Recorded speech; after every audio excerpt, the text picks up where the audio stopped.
안녕하세요. 저는 결혼 3년 만에 종지부를 찍은 30대 초반의 여자입니다. 짧다면 짧은 결혼 생활 동안 제가 겪었던 일을 이야기해 볼까 해요. 저와 남편은 사장과 직원 사이로 처음 만나게 되었어요. 저는 고등학교를 졸업하자마자 제 꿈을 위해 대학 진학이 아닌 일찍이 사회생활을 시작했어요. 정말 제가 할 수 있는 일이라면 뭐든 가리지 않고 열심히 했죠. 그렇게 6년이란 기간 동안 악착같이 돈을 모았고 제 나이 27에 드디어 제 꿈을 이뤘어요. 만화 카페를 차리게 된 거예요. 저는 어렸을 적부터 만화책을 좋아해 만화책방을 차리는 게 장래 희망이었거든요. 그리고 제 남편은 제 카페의 첫 알바생이었어요. 네, 맞아요. 저희는 연상연하 커플입니다. 제가 운영하는 그곳이 자리를 잡을 때까진 친정엄마가 참 많은 도움을 주셨는데 엄마도 알바생이던 남편이 참 싹싹하다며 좋아했죠. 남편도 엄마를 편하게 생각해 주어 농담도 주고받을 정도로 친하게 지냈기에 남편이 알바를 그만둘 때 저보다도 엄마가 정말 서운해했고요. 남편만큼 저희와 일하는 게 잘 맞는 사람도 없어서 남편이 그만두고 나서 알바생을 다시 구하는 게 정말 오래 걸렸어요. 그런 남편과 4년 후쯤 다시 만나게 되었습니다. 정확히 표현하자면 남편이 저를 찾아와 주었어요. 제가 여전히 그 자리에서 만화 카페를 운영하고 있다는 걸 알고 우리가 정말 깊은 인연이라는 생각이 들었다고 해요. 4년 후 다시 만난 그이는 어엿한 어른이 되어 있었어요. 좋은 회사에 취직해 앞날 창창한 직장인이었고요. 남편은 돌고 돌아 다시 만난 소중한 사람이라며 온 진심을 다해 저를 사랑해 주었어요. 그 마음에 저는 남편과 미래까지 약속하게 되었어요. 결혼 인사를 갔을 때 엄마가 남편을 바로 알아보곤 얼마나 좋아하셨는지 몰라요. 엄마, 나랑 결혼을 전제로 만나고 있는 사람이야. 엄마한테 가장 먼저 소개하고 싶었어요. 어머, 너 건이 아니니? 이게 무슨 일이야? 이게 어떻게 된 거야? 너희가 지금 교제 중이라고? 건강히 잘 지내셨죠? 너무 오래전이라 못 알아보실 줄 알았는데 저 알아보시겠어요? 어머, 얘는 더 멋져진 것 빼곤 그대로인데 어떻게 널 못 알아보겠어? 참 우리가 깊은 인연은 인연인가 보다. 이렇게 다시 만나게 되고 말이야. 네, 이제는 큰 사장님과 사장님이 아닌 장모님으로 더 깊은 인연으로 발전하기 위해 이렇게 용기 내서 찾아왔어요. 저희 결혼하고 싶습니다. 허락해 주십시오. 너무 이상하고 낯설다. 예전에 내가 알던 건희 모습 그대로라면 나는 너무 좋지. 그때 내가 내게 내 사위로 삼고 싶다고 했던 농담이 이렇게 현실이 될 줄이야. 정말 꿈만 같다. 내 딸 잘 부탁하네, 박서방. 저희 친정엄마는 제 남편이라면 무조건 승낙이라며 자기의 꿈을 이룬 것만 같다고 말씀하셨어요.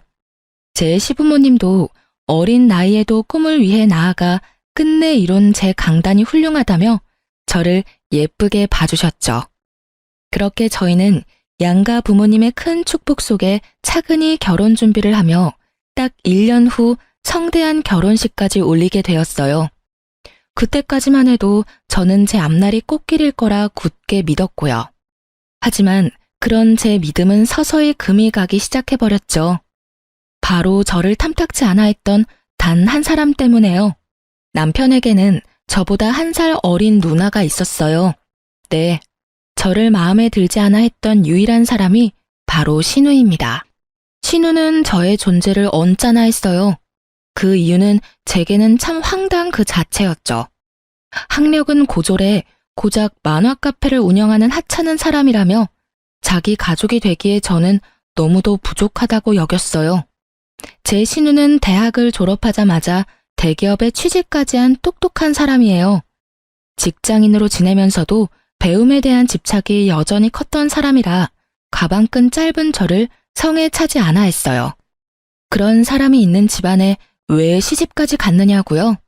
그만큼 저는 남편을 사랑했고 또 시부모님도 제게 참 잘해주셨으니까요. 시부모님은 신우가 제 험담이며 무시할 때 늘 제 편에 서주셨거든요. 도대체 건이 너는 쟤 어디가 좋다고 결혼까지 하겠다는 거야? 우리보다 한참 부족한 저런 애가 시집을 오면 집안 망신인 거 몰라? 대학 문턱도 못 밟은 데다 다른 것도 아니고 만화 카페? 진짜 허접하다 못해 볼품없잖아. 난 정말 이 결혼 싫어. 반대라고. 어허, 예비 며느리 앞에서 예의를 갖춰라. 아무리 철이 안 들었다지만 나이값도 못하고 사람을 단면만 보고 판단하는 것만큼 어리석은 짓도 없다. 매사에 깊이 생각하고 경솔한 언행은 삼가해라. 다른 면에서는 너보다 훌륭한 점이 많은 아이란 걸 왜 몰라? 아빠, 무슨 그런 망발을 해. 내 어디가 어때서 저런 뭐 하나 잘난 것 없는 저 애랑 비교하느냔 말이야. 내가 보기엔 나 빼고 여기 있는 모든 사람이 다 어리석다고. 누나, 말 조심해. 나랑 미래를 약속한 사람이야. 지금처럼 무시하는 태도 더는 못 참아. 자기 꿈을 위해 포기할 줄 알고 또 명확히 선택할 줄 아는 멋진 사람이야. 누나나 나처럼 부모 그늘에서 더 쉽게 모든 것을 얻은 우리와는 비교도 안 될 만큼 현명한 사람이라고. 저는 제 가치를 분명히 알아봐주는 남편과 시부에게 감사했어요. 이런 가족이라면 신우의 미움쯤이야 감내할 수 있을 거라 생각했고요. 저는 제게 마음 써주는 시부모님이 좋았고, 그래서 자주 함께하며 예쁨 받기 위해 더 노력했어요. 시댁에서 예쁨을 받는다면 모든 며느리가 걱정하는 고부 갈등쯤은 잘 극복하며 정말 딸처럼 시댁 사랑받으며 지낼 수 있을 테니까요. 하지만 여러 차례 시부모님께 쓴소리를 들은 신우는 변함없었어요. 이미 저를 색안경 끼고 바라보았기 때문에 제 노력을 무시하고 저더러 시부모까지 꼬여낸 불려우라고 했거든요. 태생이 꼬리치는 팔자를 타고 나서 똑똑한 신랑을 꼬셔낸 것도 모자라 시부모님까지 꿰어내려 아양을 떨어댄다고 저를 너무 싫어하더라고요. 오죽하면 한참 결혼 준비에 눈코 뜰 새 없이 바쁜 날들을 보내고 있을 때 시댁 식구들 모르게 제게 찾아와서는 못나게도 굴었어요. 나보다 나이 조금 더 먹었다고 가르치려 들지 말고 잘 들어. 더는 눈꼴 셔서 못 보겠으니까 이만큼 우리 가족 기만하면서 재미 봤으면 어쩌지 못할 관계까지 가기 전에 그만 내 동생이랑 헤어져. 내 동생이랑 결혼해서 기구한 팔자 펴볼 생각인 거 누가 모를 줄 알아? 저는 어머님과 아버님을 기만한 적이 없어요. 형님, 그리고 건희 씨와 헤어질 마음도 없고요. 모두 좋은 분들이라는 걸 너무 잘 알아요. 물론 형님도 좋은 분일 거라고 생각해요. 저의 어떤 부분이 마음에 들지 않는지 잘 알아요. 제가 꿈을 위해 했던 선택들이 오답이라고 여기시는 거죠. 하지만 꼭 대학을 나와야지만 인성이 갖춰지는 건 아니잖아요. 제 학력과 직업만으로 판단 마시고 저라는 사람을 좀 찬찬히 봐주세요. 네가 뭔데 내가 좋은 사람이고 아니고를 판단해. 머리도 멍청한 게. 아는 척하고 싶은 거 누가 모를 줄 알아? 잔말 말고 내가 좋은 말로 할 때 파혼해. 개망신 당하고 싶은 거 아니면 내가 시키는 대로 하는 게 좋을 거야. 물론 이 이야기가 우리 가족 귀에 들어갔다간 넌 내 손의 끝인 줄 알아. 내 동생이 현명한 사람이라니까 얼마나 현명한지 헤어짐으로 증명하라고. 아니요, 지금 분명히 말씀드릴게요. 저는 형님으로 인해 파혼할 생각은 없어요. 형님이 뭐라고 말씀하시든 제게는 안 통한다는 말이에요. 아직 저를 받아들일 준비가 안 되셨다는 거 명확히 알았으니 제가 앞으로 형님께 더 좋은 모습 보이도록 노력할게요. 그러다 보면 형님도 제 있는 그대로를 봐주실 날이 올 거라고 믿어요. 진짜 말이 안 통하는 인간이네. 내 동생한테 기생할 생각 말고 너 갈 길 가라니까. 동네 만화방이나 하는 게 모자랐다고 우리 집안 사람이 되겠대. 지금 네가 운영하는 카페 문 닫고 싶어? 어? 동네 장사가 얼마나 우스운 건지 네가 몸소 체험을 해봐야 정신 차릴래? 형님, 저더러 너너거리면서 말하는 건 조심해주세요. 제가 나이도 더 많은데. 이렇게 존댓말까지 써가며 존중하는 이유도 가족들 사이니까 좋은 마음으로 대하기 위해서거든요. 형님도 아무리 제가 마음에 안 들어도 언행에 신중을 기해주세요. 동네 장사 우습게 여기시는 건 형님 같은데 그게 아니라는 걸 증명해 드릴게요. 저는 못나게 구는 신우를 패기 있는 자세를 일관하며 상대했어요. 남편도 그리고 시댁 식구 그 누구도 모르는 제 카페의 매출까지 보여주며 배움이 좀 짧다고 무시해도 되는 건 아니라는 걸 증명했죠. 어줍잖게 자신이 잘 나간다 생각하는 신우의 기세를 누를 만한 무기로는 충분하다고 생각했거든요. 실로 신우는 제 만화 카페의 매출을 알고는 놀라 입만 뻥끗하더라고요. 저는 한 방 더 먹이기 위해 대략 순수익을 알려주었어요. 그러자 충격이라도 먹은 표정을 하고는 아무 말 없이 돌아갔어요. 그 뒤로 팔자 피려고 남편을 꼬셨다는 말이 쏙 들어갔어요. 그건 제 순익이 자신의 월급보다 많았기 때문이었을 거예요. 하지만 고작 매출을 밝힌 걸로 신우의 마음을 얻을 수는 없었어요. 팔자를 운운하며 해대던 불쾌한 말 대신 머리에 든 것도 별로 없는 게 잔꾀만 많아서 돈을 벌었다고 또 다른 불쾌한 말로 시비를 걸었으니 말이에요. 아마도 대기업에 다니는 자신보다 돈을 잘 버는 게 자존심이 상했던 거겠죠. 그래도 신우는 그 후로 한동안은 대놓고 저를 갈구는 일은 없었어요. 파혼에 관한 이야기도 더는 거론하지 않았고요. 하지만 그렇게 잠자코 있는 동안 저를 어떻게 괴롭혀야 속이 시원할지 머리를 굴리고 있었다는 걸 결혼식 날이 되고서야 알게 되었네요. 낯설게도 예식 당일 한참 이른 시간임에도 신우는 일찍이 찾아와 정말 해사한 표정으로 결혼 축하한다며 저를 안아주기까지 하는 거예요. 저는 그런 신우의 모습이 매우 낯설었지만 다른 의심의 여지는 없었어요. 이미 결혼식 당일이고 저를 무시하긴 했지만 전보다 심하지도 않았거든요. 그저 이미 엎어진 물 받아들이기로 했나 보다 하고 생각했어요. 그런데 그건 그저 제 순수한 생각일 뿐이었다는 걸 결혼식이 시작한 후에야 알게 되었어요.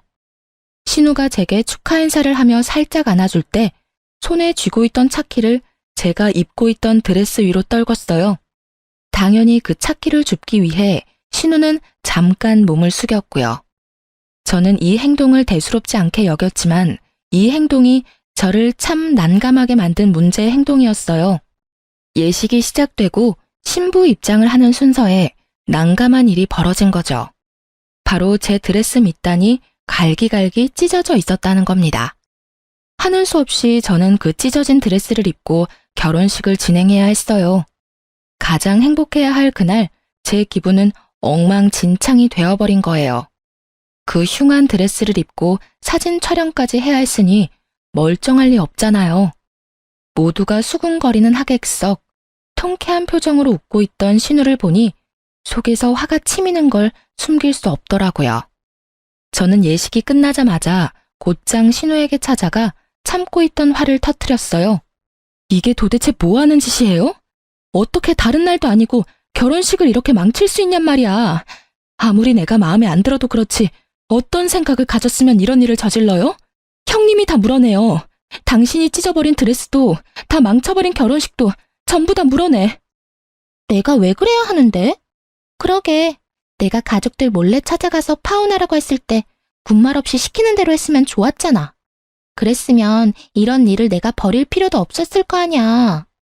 이제 빼도 박도 못하게 가족이 되어버렸으니 그걸 문제 삼기보단 퍼포먼스나 해프닝 정도로 생각하고 넘기면 그만 아닌가? 그럼 앞으로 잘해보자고 옳게. 뭐? 퍼포먼스나 해프닝?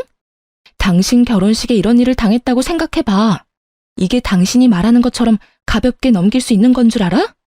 아무리 가족될 사람이 마음에 들지 않는다고 해도 이런 일까지 벌일 만큼 수준 이하인 줄은 꿈에도 몰랐네. 그런 머리로 어떻게 대기업에 갔는지 놀랍고 신기할 따름이라고. 지금 아랫사람 주제에 뭐라고 망발을 해대는 거야? 수준 이하? 너 미쳤니? 감히 니까짓게 수준을 운운하며 날 무시해? 너 지금 말 다 했어? 어? 아니, 아직 하고 싶은 말은 차고 넘치지. 하지만 무식한 당신이랑 더 말 섞어봤자 뭐가 달라진다고. 오늘 당신이 저지른 이 만행, 뒷일까지 생각하고 저지른 거지? 겁도 없이 감히 이런 행동을 잘도 버렸으니 각오하는 게 좋을 거야. 저급한 내게 딱 맞는 짓이었는데 내가 각오할 게 뭐 있어. 그리고 윗사람한테 버르장머리 없게 말을 놔? 무식한 건 내가 아니라 너네. 못 빼어먹은 티 작작내. 나는 너랑 친구 먹을 생각 없어. 깍듯이 형님 대우하라고. 알겠어? 저는 신우가 한 이 말도 안 되는 행동을 곧장 시댁 식구에게 알렸어요. 그날 시부모님은 신우의 등짝을 연신 두들겼고 눈 똑바로 뜬 채로 저를 노려보는 신우를 대신해서 시모와 시부가 저에게 고개까지 숙여 사과했어요. 그런 시부모님의 모습에 신우는 제가 뭐라고 그렇게까지 사과를 하느냐며 성을 냈지만 시부모님은 그런 신우를 더욱 나무랐어요. 남편도 자기 누나가 모자라도 한참 모자라다며 행복해야 할 날 이런 사고가 생겨 미안하다고 하더라고요. 저는 시부모님과 남편에게 처음으로 목소리를 높였어요.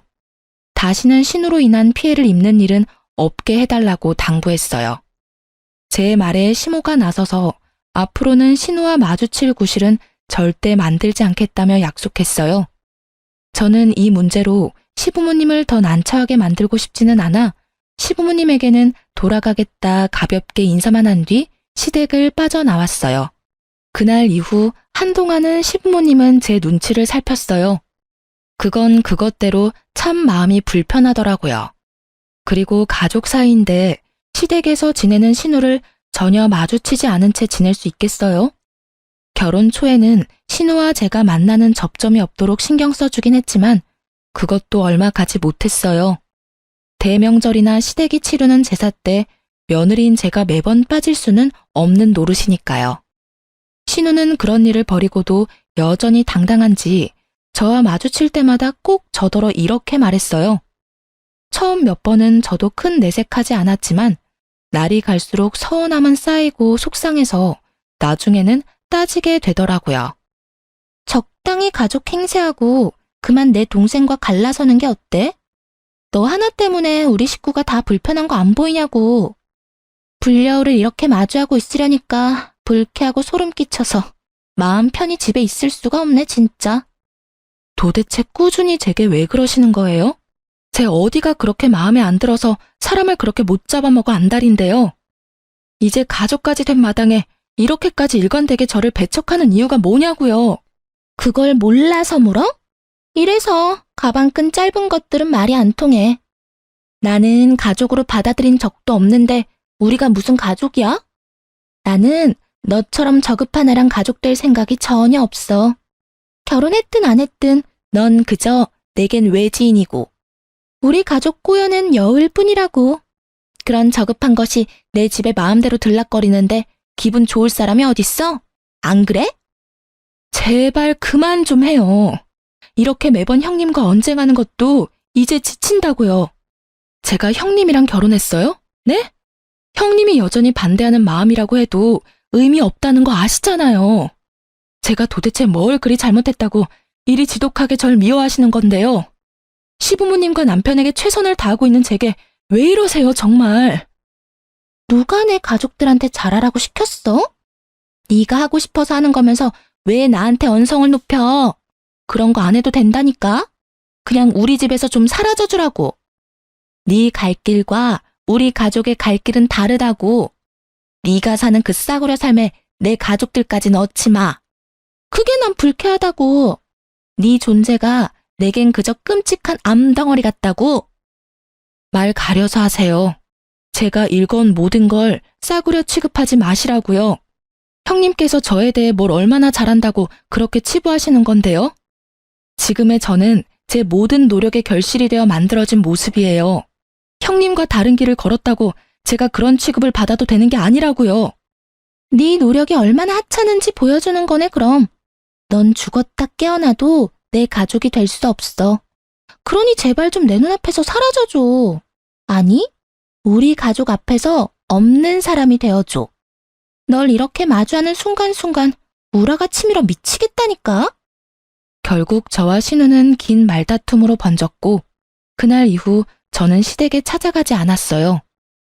제가 아무리 노력한들 달라지는 건 없다고 느꼈거든요. 시부모님도 시댁에 들르지 않는 저를 이해하는 듯 했어요. 자기들의 딸이 며느리인 저를 매몰차게 밀어내니 어쩔 도리가 없었겠죠. 그렇게 시댁과 거리를 두고 지낸 지 6개월쯤 됐을까요? 그 기간 동안 무슨 일이 생겼던 건지 신우가 제게 먼저 연락을 해왔어요. 그것도 아주 나긋나긋한 목소리로 제게 잘 지냈냐는 안부를 다묻더군요. 하지만 저도 결혼식 날 당했던 전적이 있어 쉬이 경계가 풀어지지 않았어요. 그런데 신우가 제게 꼭 부탁할 것이 있다는 거예요. 절대 못나게 굴 생각으로 연락한 게 아니라며 시간 좀 내달라고요. 그리도 저를 하대하던 신우가 돌연 부탁이라니 어떤 걸지 전혀 짐작도 가지 않았어요. 저는 카페 자리를 비울 수 없던 터라 제 만화 카페로 와달라고 했고 그렇게도 끔찍해하던 제 만화 카페까지 흔쾌히 오겠다고 하더군요. 신우는 제 카페에 와서는 그날따라 이상하게도 이곳저곳 살펴댔어요. 저는 그런 행동이 너무도 의아했지만 혹시나 직장을 그만두고 사업이라도 벌이려는 건가 하는 생각이 들더라고요. 물론 제가 입 밖으로 그 말은 꺼내지 않았지만요. 그런데 제가 무슨 말을 꺼내기도 전에 신우가 먼저 입을 열었어요. 저더러 꼭 비밀이라며 저만 알고 있으라며 이야기하기 시작했죠. 신우의 말은 이랬어요. 얼마 전 직장에서 부당한 일을 당하게 되었고 그로 인해 번아웃이 왔다고요. 그래서 막무가내로 앞뒤 생각 없이 사직서부터 던지고 나왔는데 뭘 해본 적이 없으니 막막하다는 거예요. 그러면서 넌지시 저에게 처음부터 그렇게도 못나게 굴었던 이유를 털어놓았어요. 내가 올케한테 참 모진 언행을 일삼았잖아. 그게 다 부러움이랄까 질투랄까 그런 감정 때문이었어. 네? 갑자기 그게 무슨 말씀이세요? 질투라니, 형님께서 제게 무슨 질투를 느꼈다는 건지 전혀 모르겠는걸요. 당연히 모르겠지. 내 가족들도 모르는 내 마음을 올케가 어떻게 알겠어? 사실 나도 올케처럼 가슴에 품었던 꿈이 있었어. 내 모든 것이 오롯이 담긴 나만의 가게를 차리고 싶었다고 나도. 하지만 나는 남의 시선이 참 중요한 사람이라 그러지 못했어. 올케도 알잖아. 내 학벌에 대한 내 근자감 말이야. 근자감이라뇨. 자신감이라는 표현이 맞죠. 저는 대기업 다니는 형님이 참 똑똑한 분이라고 생각해요. 아무리 저에게 못되게 구셨어도 그 생각은 변함없고요. 그렇게 말해줘서 고마워, 올케. 아무튼 나랑 다르게 남의 시선 생각 안 하고 꿈을 이뤄낸 올케가 너무 부러웠어. 그래서 그게 너무 배 아프더라고. 시샘을 부르지 않을 수가 있어야지. 미안해. 진심이야. 그런 마음에서의 미움이었다니 전혀 몰랐어요. 그런데 갑자기 제게 이런 말씀을 하는 이유를 좀 물어도 될까요?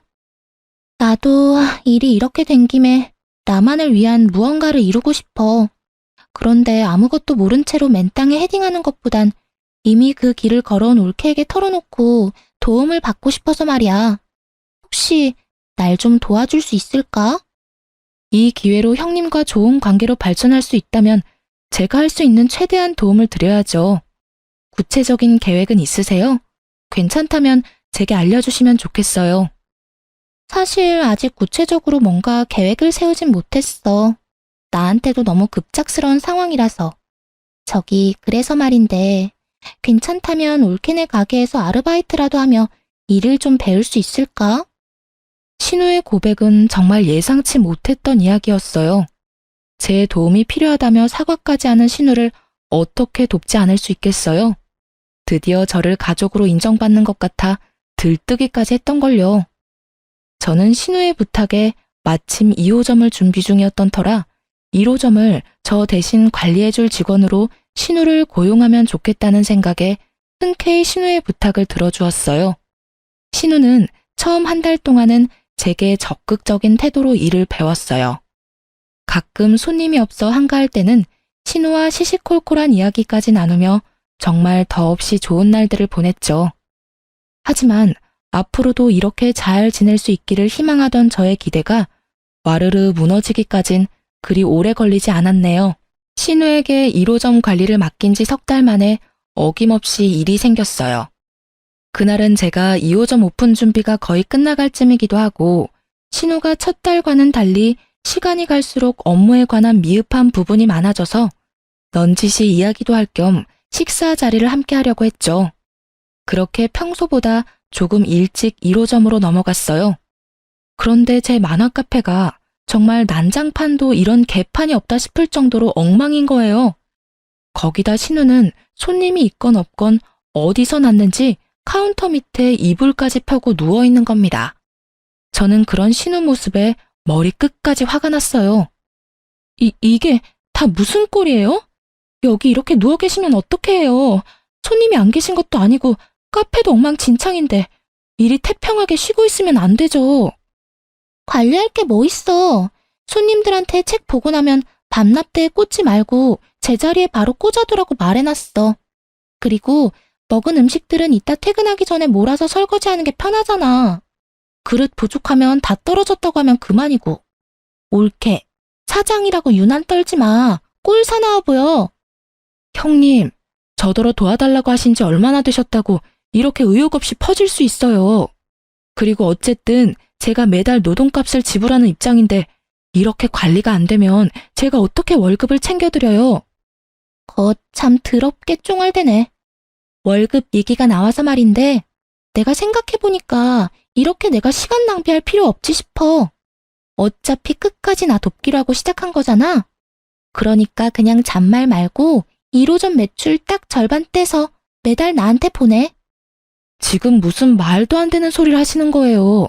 제가 왜 카페 매출에서 절반이나 형님께 드려요?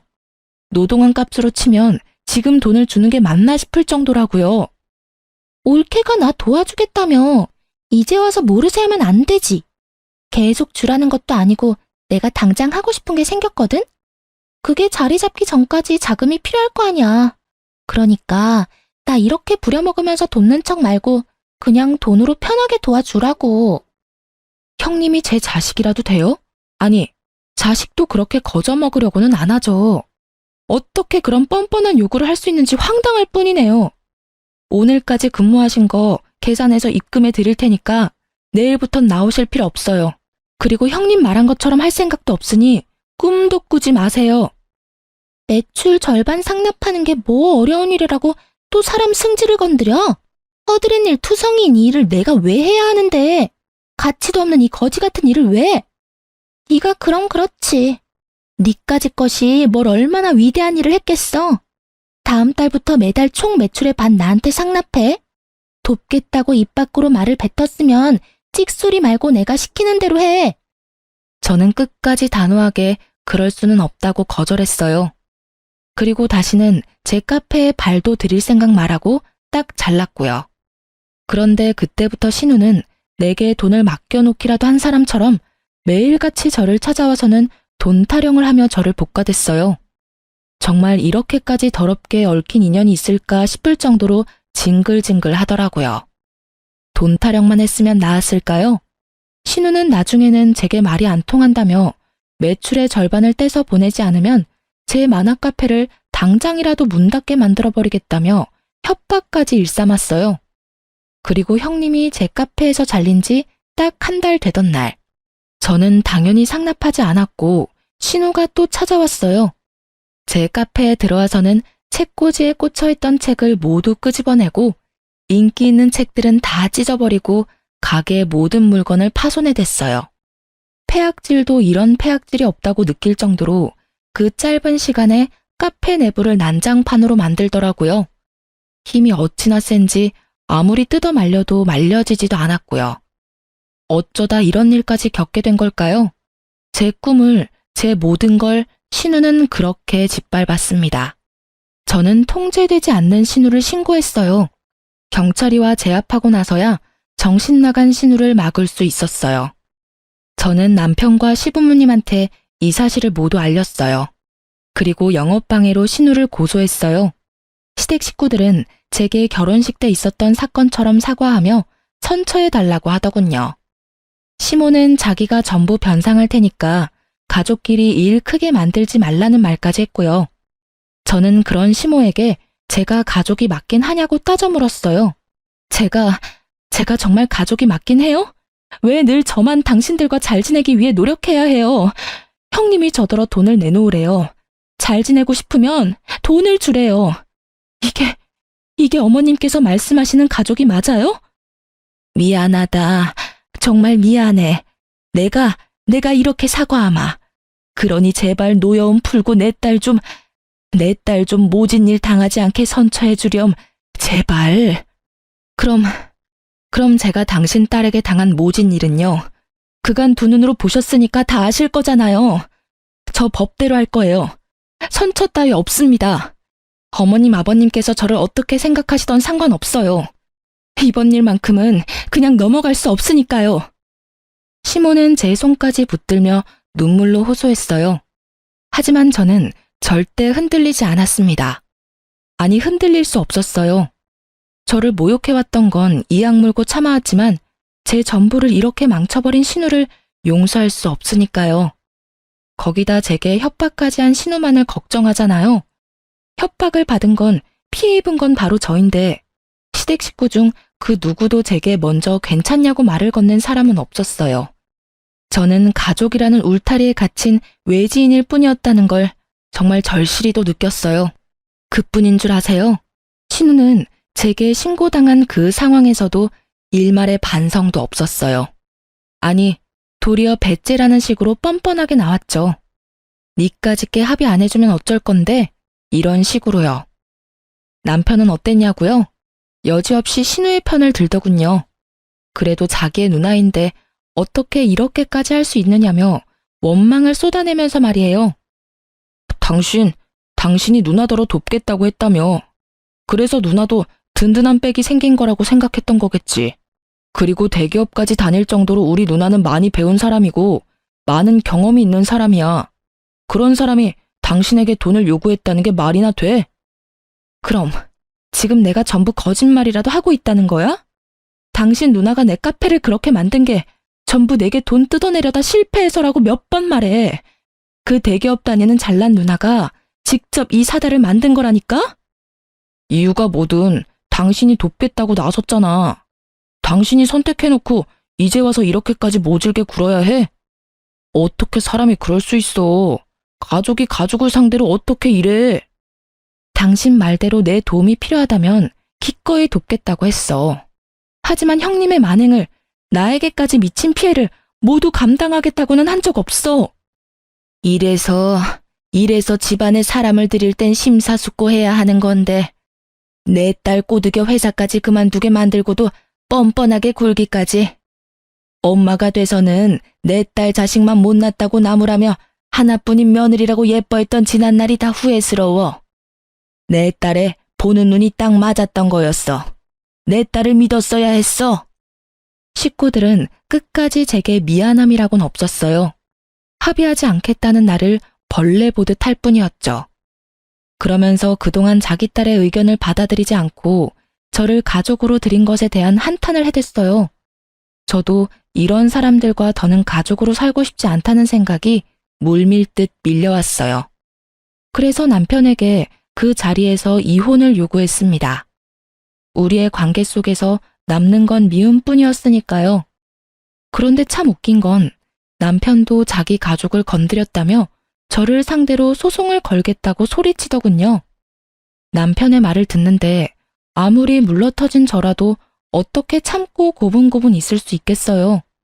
이혼 이야기를 막 꺼냈을 때만 해도 합의 이혼으로 깔끔하고도 간결하게 관계를 정리하고 싶었지만 그 마음마저도 사라졌고 곧장 소송을 걸었어요.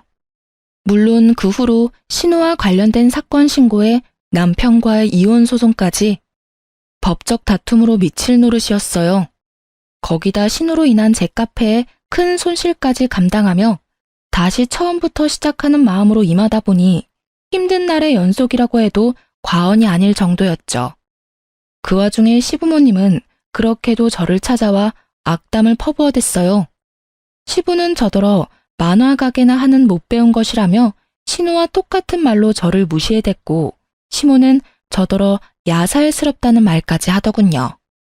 이제야 결혼 전 저에게 강단 있다는 말을 했던 시부모의 본심을 알게 되었어요.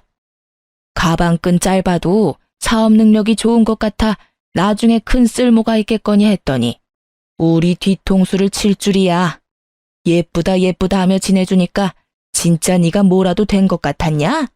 정말 생각하면 할수록 우라가 치밀어. 알아? 제발 저 좀 찾아오지 마세요. 진절머리가 나서 미치겠다고요. 그리고 저를 이용해 먹으려고 했다는 그 불쾌한 말도 집어치우시고요. 이렇게 되바라진 애라는 걸 진작 알았더라면 내가 고분고분하게 결혼 승낙을 하진 않았을 거야. 모든 게 제 탓인 것처럼 그렇게 말씀하지 마세요. 어머님, 아버님께서 자식 교육을 그따위로 시켜서 이런 상황에까지 이르게 된 거잖아요. 그러니까 제발 저 좀 내버려 두세요. 이혼 소송 중에 적당히 좀 하시란 말이에요. 그래, 네가 이제야 본 모습을 보이는구나. 이 악독한 것. 내가 이런 네 두 얼굴에 속았어. 참한 모습으로 평생 우리 가족 뒷받침이나 되어주었으면 좋았을 텐데 이게 무슨 날벼락이냔 말이야.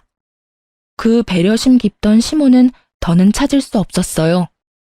아니, 그동안 속내를 숨기고 연기를 잘해오던 시모가 없어진 거죠.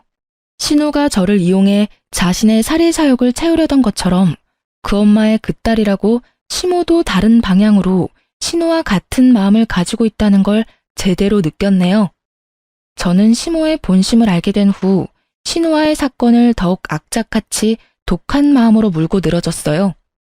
결국 남편과의 이혼 소송에도 신우와의 문제가 큰 역할을 해주어 승소할 수 있었어요. 그러니 위기의식이 좀 들었는지 그제야 저를 탓하던 남편이 찾아와서 이혼 승소도 했으니 신우 일은 그만 멈춰달라며 원하는 것은 뭐든 다 들어주겠다고 하더군요. 하지만 남편이 간과한 것은 바로 시모의 본심을 제가 알고 있다는 거였죠. 진심으로 반성한 척 날 회유하려 들지 말고 정당한 죗값을 다 받으라고 말했어요. 비양심적으로 죗값을 피하려 들지도 말라고 합의 제안을 딱 잘라 거절했죠. 그리고 얼마 뒤 신우와의 문제도 끝이 났어요. 자기가 처신한 행동에 대한 죗값을 받게 되었죠. 제게는 정말 통쾌한 결과가 아닐 수 없었어요. 하지만 이 결과로 인해 제 사업이 정말 휘청할 정도로 힘든 상황에 직면해야 했습니다. 시댁이 아마도 제게 복수할 마음을 제대로 먹었던 것 같더라고요. 무슨 말이냐고요? 제 만화 카페 바로 근처 빌딩 건물에 저와 같은 업종의 만화 카페가 생긴 거예요. 크지 않은 동네에 이렇게 꼭 붙어 있는 것도 매출에 영향을 주는데 그곳이 제 카페를 콕 집어 옆 만화 카페보다 저렴한 곳이라고 홍보까지 해대는 통에 정말 오랜 단골 손님이 아니고는 저희 카페에 걸음하는 손님들이 확 줄어버린 거죠. 그런데 알고 보니 그 만화 카페의 사장이 다름 아닌 이전 시모였고 그곳에서 관리하는 사람은 바로 이전 신우였어요. 저는 그 사실을 알고는 그 만화 카페에 가서 난리를 쳤어요. 이 상도덕도 없는 인간들아. 버젓이 내 카페가 있다는 걸 알면서도 근거리에 같은 업종으로 선택해서 가게를 차려? 어떻게 끝까지 나를 이리도 괴롭힐 수 있어? 상도덕? 네가 상도덕 운운할 상황은 아니지 않나? 네가 말하는 상도덕은 네가 먼저 안 지켰지. 그게 뭔 줄도 모르는 사람처럼 처신했잖아. 내가 언제? 결혼하기 전부터 이혼한 후까지 이렇게 나를 복가대며 괴롭히는 이유가 뭐야? 도대체 당신들 나한테 왜 이렇게까지 하는 거냐고. 그러게.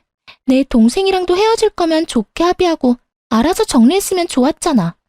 가족을 상대로 콩밥 먹일 작정을 했던 것부터가 넌 상도덕에 어긋난 인간 말종이라는 거야. 내 딸 말이 맞다.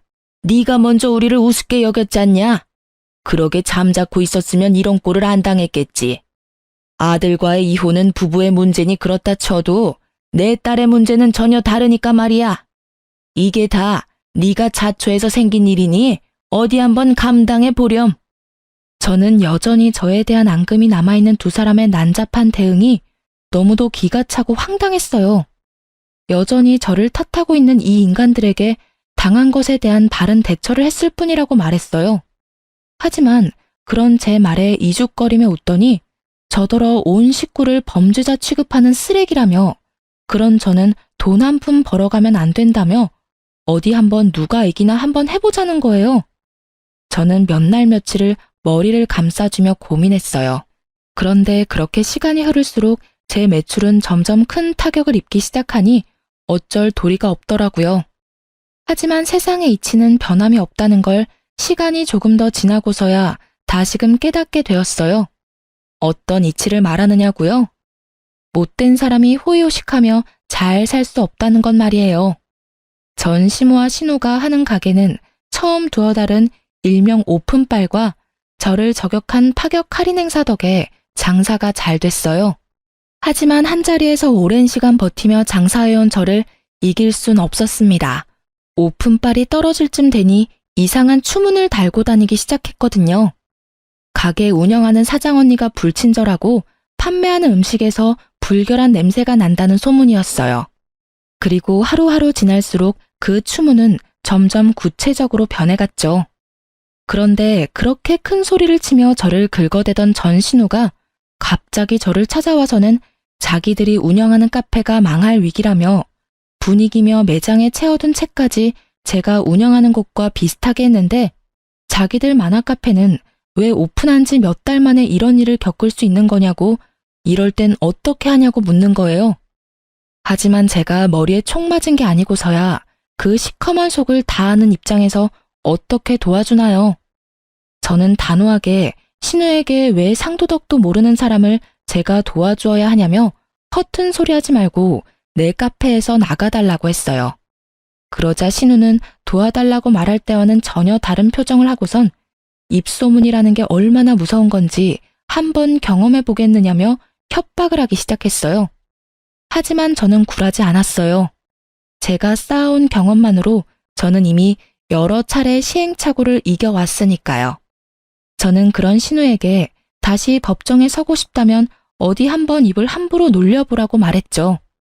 신우는 제게 가짜는 협박이 통하지 않자 역성을 내며 말했어요. 사업 경력 조금 된다고 눈에 뵈는 게 없나 보지? 너도 우리 카페 생기고 장사 안 되잖아. 그러면서도 그 알량한 자존심은 아직 남았나 봐? 네 그 하찮은 자존심으로 네 가게가 제대로 망해봐야 정신을 차리지? 우리가 너보다 배움이 더 많은데 너보다 못할 리가 없으니 말이야. 제발 네 카페가 얼마 못 가 망하길 바래. 그래야 우리가 재미를 보지. 덜 떨어진 말을 그리도 길고 정성스럽게도 할 필요가 있나? 지금이 어떤 상황인지 네 발로 직접 여기까지 와놓고도 몰라? 내가 망하기 전에 당신네들 카페가 먼저 망할 것 같은데 덕분에 내가 재미를 보게 생겼네. 할 말 다 했으면 그만 가줄래? 너희 망해가는 꼴 보려면 팝콘 좀 튀겨야 해서 말이야. 이 멍청한 게 뭐라고 짓거리는 거야. 너 두고 봐. 내가 가만히 두나 보라고. 네가 언제까지 이렇게 큰 소리나 칠 수 있을지 말이야. 두고 볼 것도 없는 게 까불지 마. 그리고 이제 우리 완전 남남인데 예의 좀 갖춰. 나이 차이도 나는 윗사람한테 눈 그만 부라리고. 제 말에 씩씩대며 돌아갔어요. 그리고 그로부터 한 달 뒤 두 사람은 제게와 무릎을 꿇었습니다. 알고 보니 전시모와 신우가 차린 만화 카페는 전 남편과 전시부 몰래 운영하기 시작한 거더라고요. 가진 비상금이 없던 상태에서 집안 남자들 몰래 대출까지 받아서 차렸던 거였어요. 그때만 해도 고졸인 저도 일궈낸 사업을 자기들이라고 못할 것도 없지 라는 자신감으로 말이에요. 오픈빨이 뭔지도 모르고 초반에 장사가 꽤 된다고 생각했던 오만함에 개버릇 남 못 준다고 제 가게에서 신우가 행동했던 것처럼 자기들의 카페에서도 그 행실 그대로 했던 거죠. 그로 인해 매장 관리가 되지 않는 것에 대한 소문이 일파만파로 퍼지게 된 거고요. 전시모와 전신우는 빚만 지고 문 닫기 일보 직전이라며 제게 무릎까지 꿇고 손까지 빌며 제발 이번만 도와달라며 내가 시키는 대로 알려주는 대로 그대로 행하겠다고 애원하더군요. 아가, 우리가 남이 되긴 했지만 그래도 예정이 있지 않니? 내가 널 좀 예뻐했니? 내 딸보다도 더 아꼈잖아. 그러니 제발 우리에게 작은 도움이라도 좀 줄 수 없을까? 빚더미에 앉은 채 집에서 쫓겨날 순 없지 않니? 응? 그래, 옳게. 우리가 그간 못되게 군 건 우리가 너무 옹졸했어. 이렇게 자존심 다 내려놓고 사과할게. 여전히 마음에 담아두고 있는 것 있다면 다 말해. 오늘 이 자리를 빌어 전부 사죄할게. 그러니 제발 엄마 말처럼 예정을 핑계 삼아 조금만 힘 좀 보태주면 안 될까? 제가 왜요? 내가 왜? 우리가 예정이라고 해봤자 뭐 얼마나 있다고. 고작 결혼 생활 몇 년 했다고 그게 다 정이 붙진 않던데? 예, 미운 정도 정이라면 정인데 그렇게 매몰차게 굴지 말아주렴. 나도 내 딸도 이렇게 비마. 제발 우리 좀 한 번만 살려주렴. 미운 정은 정이 아니죠. 원망이고 미움이지. 전에는 늘 제게 매몰차게 구시던 분들이 아쉬울 땐 더없이 나긋하게 구니까 혼란스럽네. 막말로 제게는 그곳이 망하는 게 더 좋은걸요? 오픈할 때 제 카페를 저격하는 글로 손님까지 뺏어가 놓고 이제와 이렇게 염치 없이 구는 거 정말 별로거든요. 다시는 이런 부탁한다고 찾아와서 마음대로 무릎 꿇고 그러지 마세요. 남보다 못한 사이끼리 도와달라는 말 자체가 무례한 거니깐요. 도울 가치도 없는 전시모아 신우를 카페에서 내쫓았어요. 그 후로 정말 얼마 못 가 전시모아 신우가 운영하던 만화 카페는 폐업하고 말았습니다. 그렇게 첫 사업을 망한 전시모아 신우는 제가 도움만 줬더라면 다시 일어설 수 있었다며 또다시 저를 원망하며 몇 번이나 더 찾아와 해코지를 했어요. 하지만 저는 끄떡도 하지 않았죠. 한 번만 더 내 카페를 찾아와 행패를 부린다면 시부에게 모든 사실을 말하겠다며 엄포를 놓았어요. 월세도 감당 못할 정도로 쫄딱 망해서 초기 자금도 제대로 회수하지 못한 채 빚만 남은 상태라는 걸 알고 있다고 말이죠. 이후로는 더 이상 행패를 부리러 찾아오진 않았어요. 그 후로 1년이 지난 지금까지도요. 저는 그 힘든 시기를 거치면서도 정말 열심히 살았어요. 그 덕에 2호점까지 안정적이게 자리를 잡아가고 있는 중이랍니다. 직원까지 고용해 전보다 편하게 일하고 있거든요. 많지 않은 나이에 이혼 딱지를 달고 살아가는 건 썩 유쾌하지는 않지만 그렇다고 제 이혼을 후회하지도 않아요. 이혼이라는 제도를 택한 건 제가 했던 수많은 선택 중에 손에 꼽을 만큼 잘한 선택이라고 여기니까요. 지금은 제가 좋아하는 걸 직업으로 삼고 또 이걸 이만큼 성공적으로 이뤘다는 것이 그저 자랑스러울 뿐이며 앞으로의 제 미래가 기대되거든요. 이제 제 곁에 남아있는 사람이 선하고 좋은 사람들만 남았다는 사실이 저에겐 큰 힘이 되거든요. 그 사람들에게만 오롯이 베풀며 살아가면 된다는 것이 더할 나위 없이 마음 편한 일이에요. 제 부모님께서는 짧은 결혼 생활을 끝마치고 다시 싱글이 된 저를 처음엔 많이 안타까워하셨어요. 하지만 제 선택을 인정해 주셨고 열심히 살아가고 있는 제 모습을 보며 늘 흐뭇해 하시네요. 아직도 저는 청춘이기에 앞으로도 많은 선택의 기로에 놓이겠죠.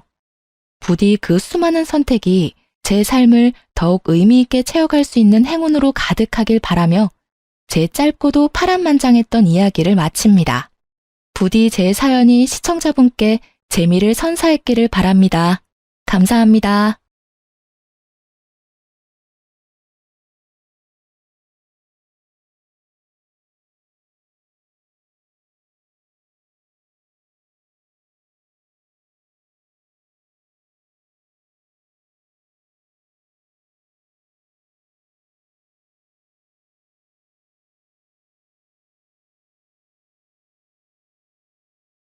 안녕하세요. 저는 저를 힘들게 하는 시모아 남편에게 모든 것을 그대로 돌려주고 온 30대 후반 여성입니다. 남자 하나 잘못 만나 제 인생 나락갈 뻔했던 일을 겪고 나니 사연글을 쓰지 않을 수가 없었네요. 제 직업은 은행원입니다. 저는 어릴 때 항상 부족하게 컸어요. 그래서 돈 관리가 얼마나 중요한지 잘 알고 있었어요. 제가 은행원이 된 건 힘든 집안에 도움이 되기를 바라는 마음에서였습니다. 그렇게 은행에 취직하고 2년 뒤부터는 친정 집안 돈 관리는 제가 도맡아 했습니다. 돈을 움켜쥐고 있는 게 아니라 돈을 굴려 돈을 만들었죠. 좋은 상품과 재테크 방법을 빠르게 접할 수 있었기에 가능한 일이었습니다. 그리고 친정집은 제 덕분에 목돈을 모을 수 있었고 친정 부모님은 그런 저에게 엄청 감사해 하셨어요. 부모님이 여기저기 말씀을 많이 하고 다니셔서인지 20대 후반부터는 주변에서 선자리가 엄청 들어왔습니다. 그러나 저는 자연스럽게 만나는 연애 결혼을 원했어요. 그런데 아버지의 성화에 못 이겨 선을 보게 됐는데 그 사람이 제 남편이었습니다. 아버지가 그렇게 해보라고 한 이유가 있었는데요. 바로 시부될 분이 아버지와 건너 아는 분이었는데 동네에서 아는 사람은 다 아는 알부자였기 때문이었어요. 그분이 직접 한 다리 건너 친정 아버지에게 연락을 해온 거라 아버지는 한번 해보라며 난리셨어요. 아버지들이란 다 그렇잖아요. 딸 좋은 거 해주고 싶고 도움되고 싶어 하고.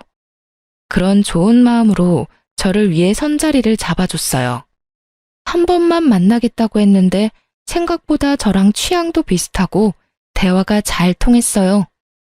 그렇지만 그 사람에게도 딱 하나 단점이 있었는데요. 바로 돈 쓰는 걸 너무 좋아한다는 거예요. 그래도 그걸 크게 신경 쓰지 않았던 건 그 정도는 제가 잡아둘 수 있을 것 같았거든요. 그리고 시부도 그런 문제 때문에 저를 마음에 들어한 모양이고요. 그렇게 남편과 1년 넘게 만나다가 시부가 더 만날 거면 결혼을 하라고 하셨어요. 남편의 과소비가 걱정이었지만 그 부분에 대해 남편과 결혼 전 충분하게 이야기를 나누었어요. 남편의 경제권과 제 경제권을 합해서 제가 관리를 하겠다고 말하고 남편에게는 용돈을 받아서 쓰라고 단도직입적으로 이야기했습니다. 저희의 미래를 위해 그리고 시부의 의견이라고 말이죠. 그랬더니 남편도 처음에는 조금 꺼려하는 것 같더니 알겠다고 하더군요. 그렇게 저희는 결혼에 꼴이 나게 되었습니다. 그런데 저희 시모는 저를 탐탁치 않게 생각했습니다. 시부가 저에게 잘해준다는 것도 그 이유 중에 하나였지만 남편의 경제권을 제가 가지고 있다는 사실이 견딜 수 없으신 것 같았어요. 제가 시모 곳간을 탐내는 그런 며느리로 보였던 것 같더라고요. 저는 그런 시모의 불안을 해소시켜드리기 위해 2주에 한 번씩 꼬박꼬박 시댁에 남편을 데리고 갔고 남편 이름으로 시댁의 용돈도 두둑히 드렸습니다. 뭘 하더라도 제 이름으로 하게 되면 남편 돈으로 생색내는 며느리라며 타박을 주곤 했거든요. 솔직히 해주고 욕 얻어먹는 건 싫었기에 남편 돈으로 남편 이름으로 해드렸더니 이번에는 다 아들 돈으로 해결하고 너는 돈도 안 쓰냐며 타박을 하더군요.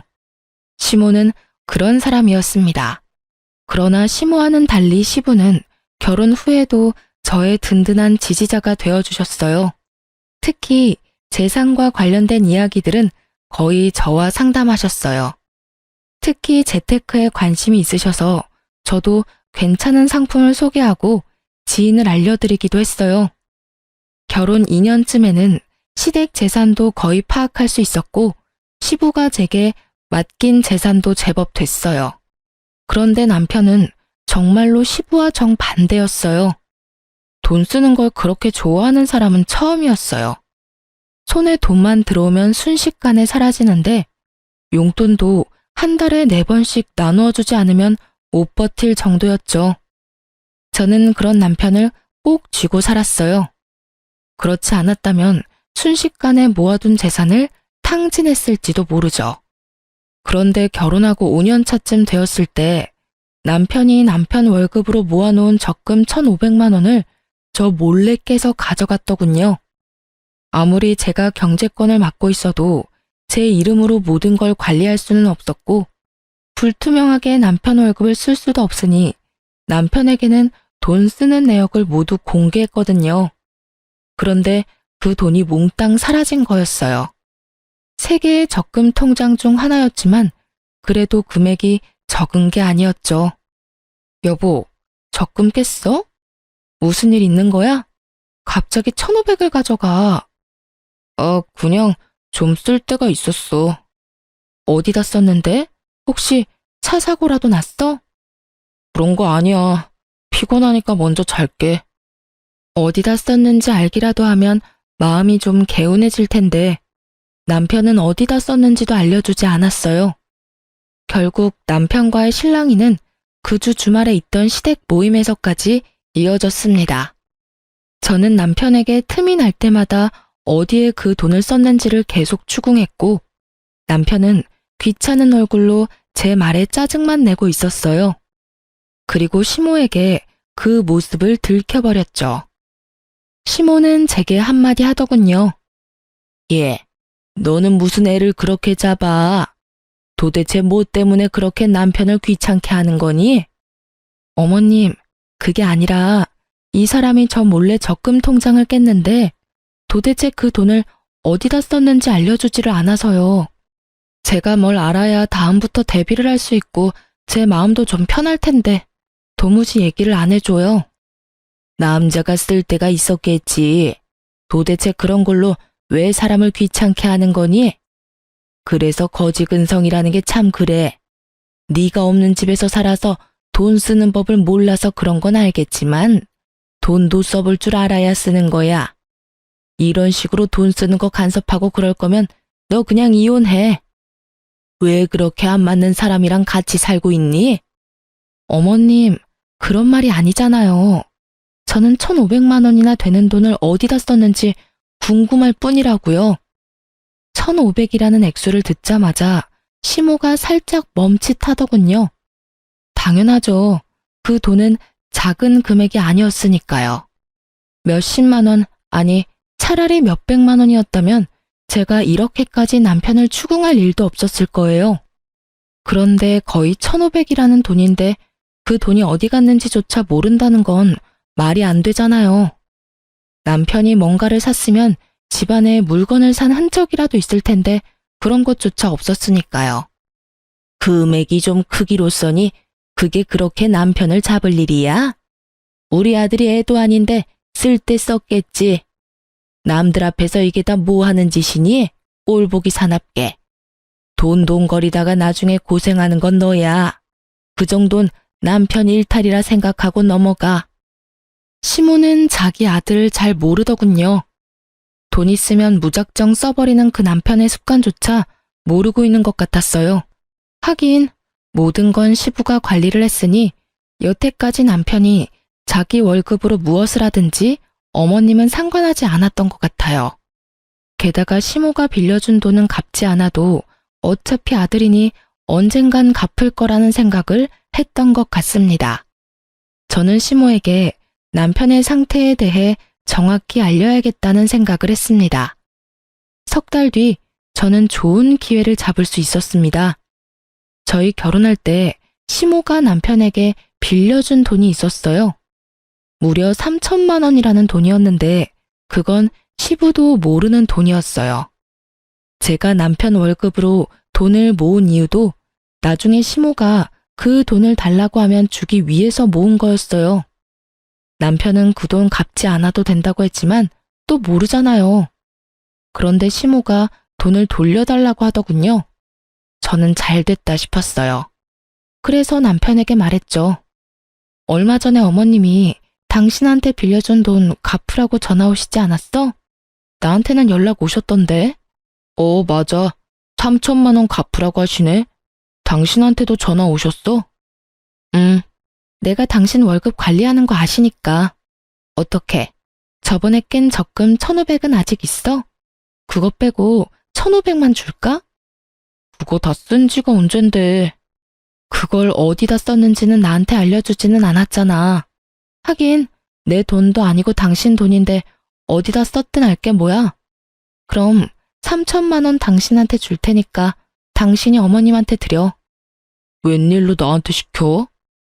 어머님이랑 그 1,500 때문에 당신이랑 헤어지라는 말까지 들었는데 내가 그걸 또 내 손으로 들여봐. 이번에는 또 무슨 소리를 들을지 모르잖아. 그랬지? 알았어. 그럼 내가 드릴게. 돈은? 통장 적금 이번 주 수요일 만기고 어차피 당신 명의 통장이니까 바로 돈 나올 테니 나오면 바로 전해드려. 딱 3천 들었어. 저는 그렇게 말하고 3천만 원이 든 통장을 남편에게 줬어요. 그리고 수요일이 되자마자 시모에게 돈 드렸냐고 남편한테 문자로 물어봤어요. 그랬더니 돈을 드렸다며 문자를 보냈더라고요. 그리고 기다렸어요.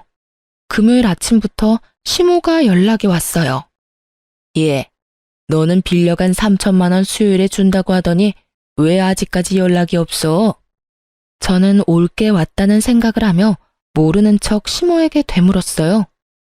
어머, 아직도 안 들어왔어요? 그 사람 통장에 모아놓은 돈인데 만기는 수요일이었거든요.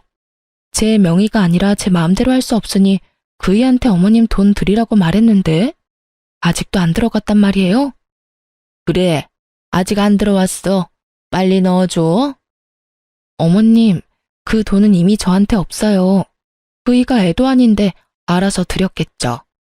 그런데 이상하긴 하네요. 수요일에 제가 남편에게 물어봤더니 돈 드렸다고 하더라고요. 너 설마 나한테 거짓말하는 건 아니겠지? 아들한테 물어봐도 되니? 그럼요.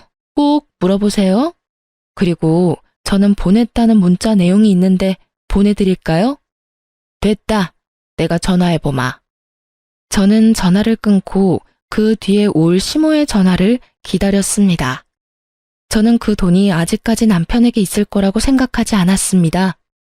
돈만 있으면 다 써대는 사람이니 어딘가 썼겠죠. 저번에 1,500만 원이 그대로 사라진 것처럼 말이죠.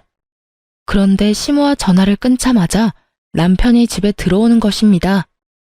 저는 좋은 구경하겠구나 싶어 시치미를 뚝 떼고 있었죠. 그랬더니 남편 전화로 연락이 오더군요. 엄마. 무슨 일이야? 그거? 좀만 기다려주면 안 돼? 아직 돈이 안 나와서. 뭐?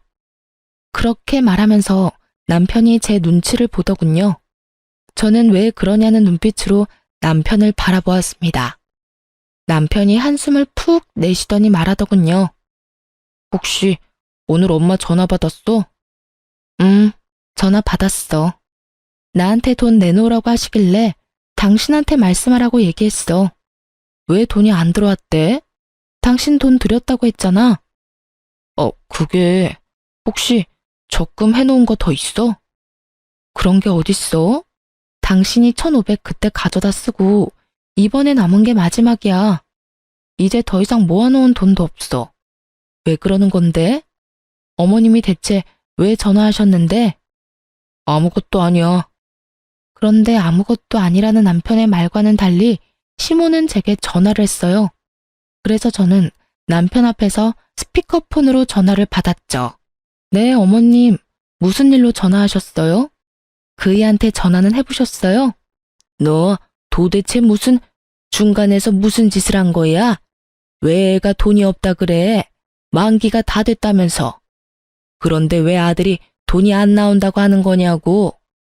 이상하네요. 지금 그이랑 같이 있는데 그이한테 다시 한번 물어보시겠어요? 제 말에 남편이 난처한 표정을 짓더군요. 거짓말을 하려고 했는데 딱 들킨 거죠. 당신 어머님한테 돈 안 드렸어? 무슨 일이야? 만기 수요일이라고 내가 말했잖아. 그게... 엄마, 내가 나중에 준다고 얘기했잖아요. 왜 전화까지 해서 이 난리야? 설마 너 그 돈 다 쓴 거니? 3,000만 원이나 되는 큰 돈을? 그러면 남아있는 거라도 내놔. 남편이 잠시 망설이더니 좀만 기다려줘 라고 말하더군요. 야, 너 진짜로 다 쓴 거야?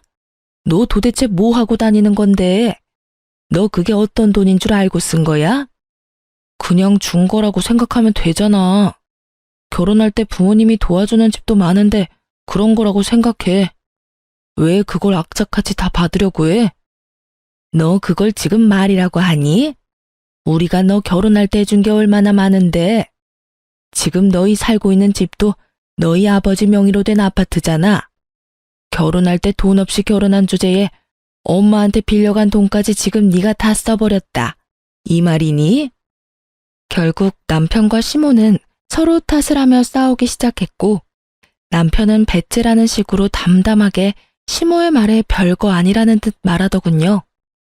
결국 자신의 잔소리가 아들에게 통하지 않았다는 것을 안 시모가 먼저 전화를 끊었습니다. 당신은 도대체 그 돈 다 어디다 쓴 거야? 저번에는 그냥 넘어갔지만 이번에는 그냥 못 넘어가.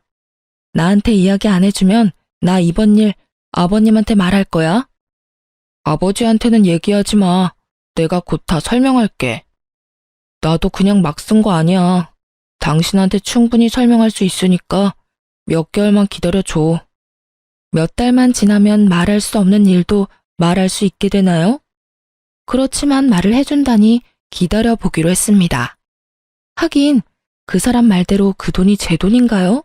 본인 돈이지. 잠시 동안의 평화가 지속되었습니다. 그러나 그것도 몇 달 가지 않더군요. 시부가 그 사건에 대해 알게 되었거든요. 시모가 시부가 있는 곳에서 절대로 남편에게 돈을 달라고 말하지 않은 이유는 시부 때문이었는데 시댁 이사를 하려던 도중에 드러나게 됐어요. 하루는 시부에게 연락을 받아 시댁으로 향하고 있었습니다. 시댁에서 부르는 일이 많지 않았는데 시부가 부른다니 약간 걱정이 되기도 했습니다. 웬만하면 잘 부르시지 않고 볼 일이 있어도 밖에서 보는 걸 더 좋아하시는 분이셨거든요.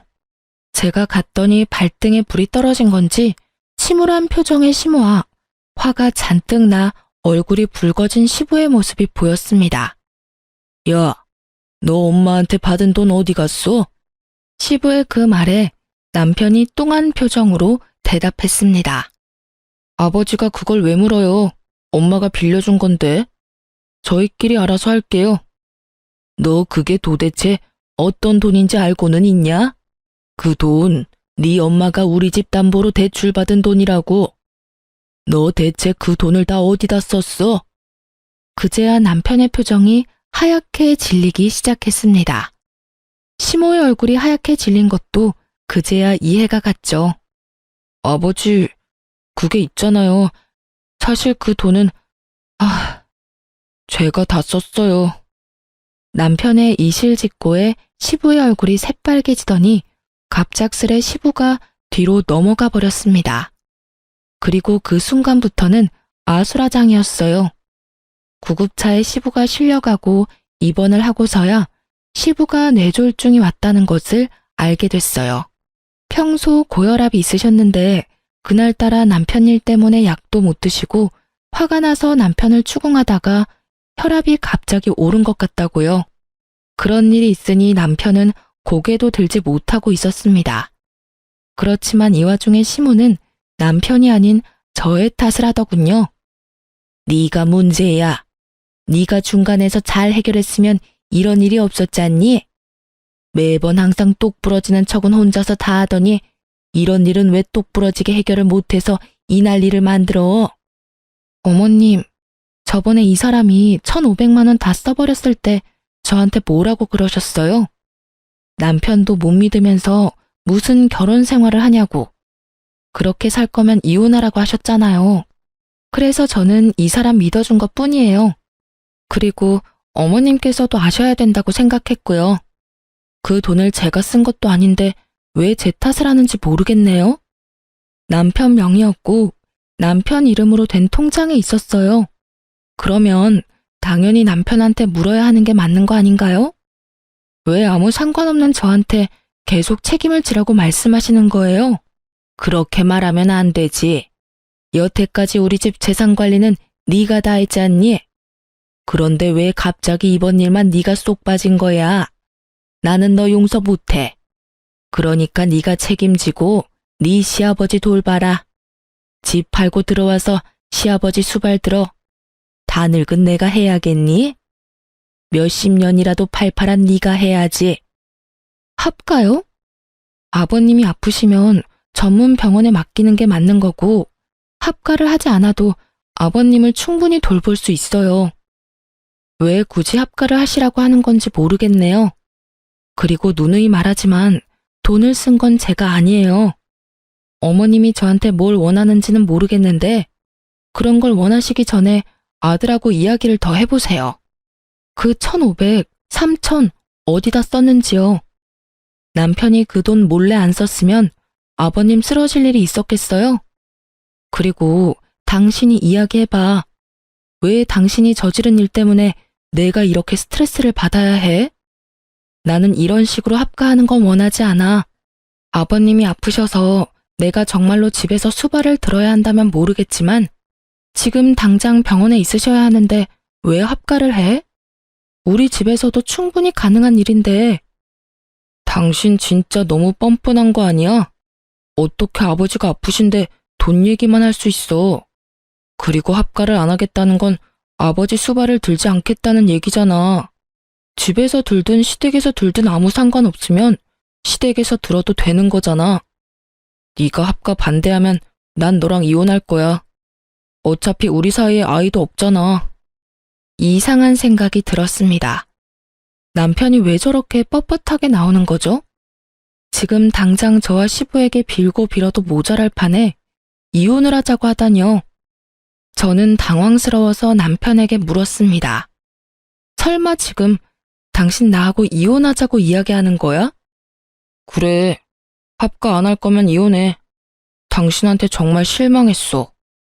아버지 아픈데 어떻게 그런 말을 할 수가 있어? 우리 아버지한테 이쁨 받은 건 당신이잖아.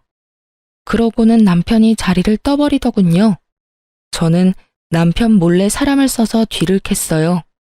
그런데 깜짝 놀랄 만한 소식을 듣게 됐어요. 남편에게 다른 여자가 있었습니다. 숨길 생각도 없이 만나고 있더군요.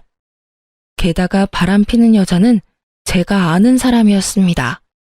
제 건너 지인이었거든요. 평이 그렇게 좋은 사람은 아니었습니다. 친구 말로는 상여우라고 하더군요. 자신의 외모를 이용해 총각 유부남 가리지 않고 돈 뜯기로 유명한 여자라고 했습니다. 그래서 저는 그 여자의 SNS를 타고 들어갔습니다. 남편과 바람피는 걸 확인할 수 있지 않을까 싶어서요. 그런데 몇 달 전부터 굉장히 많은 사진이 올라오더군요. 분명히 혼자서 가서 찍을 만한 곳은 아니었습니다. 게다가 남편이 적금을 깬 그날 올라온 사진을 보니 100일 선물로 받은 명품 가방 사진이라며 사진을 떡하니 올려놨더군요. 그제서야 감이 딱 왔습니다. 이 남자가 이 여자 명품백을 주려고 적금을 깼구나 하고요. 그리고 3천만 원의 행방도 안 봐도 뻔했던 거죠. 제 남편과 그 여자가 사귀는 동안 그 여자의 사진에는 온갖 종류의 명품들이 다 올라왔습니다. 비싸고 유행하는 물건들. 그걸 보고 저는 정이 확 떨어졌어요.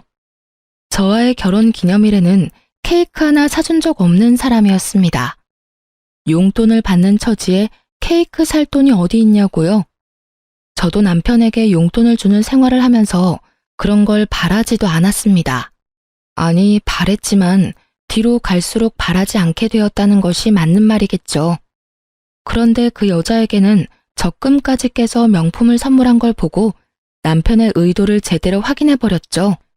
남편이 그 돈의 행방을 말하지 않은 이유는 명확했습니다. 몇 달 뒤에는 저와 이혼하고 그 여자와 함께할 미래를 미리 그리고 있었던 거예요. 거기까지 생각이 미치니 남편과의 결혼을 유지해야 할 어떤 이유도 없었습니다. 저는 남편과의 이혼을 마음속으로 이미 결정했습니다. 합가를 하지 않으면 이혼을 하겠다는 그 말은 그냥 해본 말인 거죠. 그렇다면 원하는 대로 해줘야죠. 자신이 지금 어떤 여자에게 정성을 다하고 있는지를 모르는 상황에서 다시 한 번 더 남편 놈에게 본때를 보여줘야 할 것 같았습니다. 저는 남편을 불렀습니다. 합가 안 하면 이혼하겠다는 당신 생각 변함없어? 변함없어. 난 당신이 합가 안 하면 당신이랑 헤어질 생각이야. 아버지 병간호 안 하는 며느리는 필요 없다고 생각해. 분명히 말하겠는데 나는 병간호 하지 않겠다고 말한 적 없어. 아버님을 모시더라도 그건 우리 집에서도 할 수 있다는 말이었고, 그런데 당신이 지금 앞뒤 다 잘라먹고 무조건 합가 안 하면 이혼하겠다고 하고 있잖아. 그만하자. 이렇게 말 돌리는 거 나 다 알아. 제 말에 남편 놈이 흠칫하더군요. 당신이 왜 이혼하자고 하는지 다 안다고. 당신 바람피고 있잖아. 나 몰래. 그래놓고 정말 웃기다. 아버님 핑계대면서 이혼하자고 하는 거야? 차라리 솔직하게 말하지 그랬어. 다른 여자랑 같이 있고 싶으니까 이혼하자고.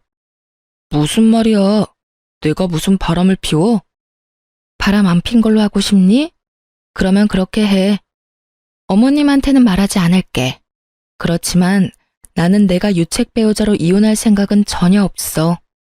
변호사 사서 소송할 거고 당신이 나를 이용하도록 놔두지는 않을 거야. 어머님한테 말하는 건 당신한테 맡길게. 그리고 제 말을 듣던 남편은 웬 떡이냐 싶은 표정으로 웃고 있더군요. 하긴 쉽게 이혼해주는 것 같아서 기분이 좋았겠죠. 하지만 저는 쉽게 이혼해줄 생각은 전혀 없었습니다. 그리고 이혼 소식을 시모가 들었는지 저에게 전화가 왔더군요. 너 이러는 거 아니다. 네 시아버지 아파서 누워 계시는데 어떻게 지금 이 상황에 이혼을 이야기하니? 너 설마 아버지 수발 들기 싫어서 이혼하자고 하는 거니? 그런 거 아니고 이혼은 그 사람이 먼저 이야기를 했고 저는 합가를 들지 않아도 아버님 수발을 들겠다고 분명히 말했어요. 그거를 받아들이지 않은 건 남편이고요. 그러니까 하고 싶은 말이 있으시면 아드님한테 하세요. 이 모든 게 남편 계획이니까요. 너 이렇게 헤어진다고 해서 너 혼자 잘 먹고 잘 살 수 있을 거라고 생각했어? 주변에서 너 시아버지 수발 들기 싫어서 이혼한 거라고 소문 다 나면 좋은데 시집이라도 갈 수 있을 것 같아? 네가 우리 아들만큼 괜찮은 남자를 어디 가서 만나니? 그러니까요. 늙어서 혼자 죽어도 상관없으니까 어머님 아드님 같은 분하고는 같이 살기 싫어요. 그리고 아들한테 무슨 소리를 들었는지 모르겠지만 제 남편이 먼저 바람나서 저한테 이혼하자고 한 거거든요. 좋으시겠어요. 여우 같은 며느리 맞이하게 되셔서. 저는 그렇게 이야기하고 전화를 뚝 끊었습니다. 그리고 남편 놈 이름으로 시모에게 하던 모든 걸 끊어버렸어요. 2주에 한 번씩 남편을 데리고 시댁에 가는 것도, 남편 이름으로 용돈을 주던 것도 끊어버렸죠. 그리고 남편에게 시모에게 연락하라는 잔소리도 더 이상 하지 않게 되었죠. 그렇게 되니 당황한 건 제가 아니라 시모였던 것 같아요.